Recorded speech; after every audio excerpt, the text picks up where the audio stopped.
নানু বাড়িতে আসলে সময়টা কিভাবে চলে যায় বোঝাই যায় না। মামার বিয়ের এত ব্যস্ততা, এত মানুষ, এত হাসাহাসি, মনে হচ্ছিল এই দিনগুলো আর শেষ না হোক। তবুও কি আর করার, নিজের বাড়ি তো ফিরতেই হবে। তো নিজের বাড়ি ফেরার আগের দিনের কিছু ক্লিপ নিয়েছিলাম, সব কিছু শেয়ার করব আজকে এই ভিডিওতে। একটু লং হতে পারে ভিডিওটা। এই যে ভিডিওটা দেখতে পাচ্ছেন, এটা বউ ভাতের ভিডিও। মিহু তার মামার সাথে বসে আছে বাইকে। এখন যে ভিডিওটা দেখবেন সেটা হচ্ছে বউ ভাতের পরের দিন, অর্থাৎ আমি যেদিন চলে আসলাম তার আগের দিন। এই যে আমার মামাতো বোন গাঁদা ফুল দিয়ে একটা ব্রেসলেট বানিয়ে নিয়ে আসছে আমার জন্য, আমাকে পরাই দিল। ওইদিকে দুইজনের কাইজা লাগিয়ে গেছে, আমার মামাতো বোন আর আমার ছোট ভাইয়ের। আমি ধরার চেষ্টা করলাম, তাও পারলাম না।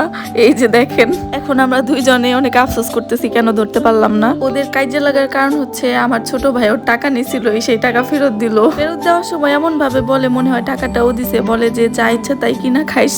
এই যে মিহু তার মামার কোলে, এখন মিহু তার আরেকটা ছোট মামার কোলে যাবে। এটা আমার মামাতো ভাই বলে যে আমাকে ভিডিও করো না, আমাকে করো না। এখন আমরা মামাতো বোন ফুপাতো বোন মিলে দুষ্টুমি করতেছি, আর মাথায় শুধু একটা কুবুদ্ধি ঘুরতেছে। ভাবলাম পাশের বাড়িতে আমার আরেকটা বোন পড়তেছে, ওকে যাই একটু ডিস্টার্ব করি। আমাদের দুষ্টুমির শেষ নাই, খুব জ্বালাইছি। তারপর সবাই মিলে ঘুরতে বের হলাম। আমার নানু বাড়ির রাস্তাটা অনেক সুন্দর, মাশাআল্লাহ, এত সুন্দর স্নিগ্ধ একটা পরিবেশ। এখন ছিল একটু শীত শীত, আর সরিষার দিন ছিল।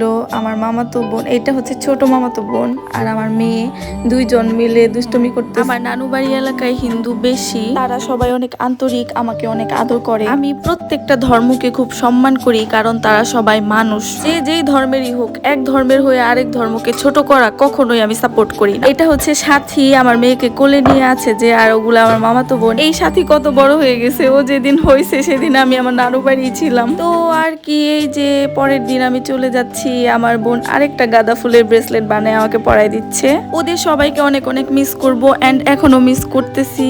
আজকে এই পর্যন্তই, আল্লাহ হাফেজ, সবাই ভালো থাকবেন।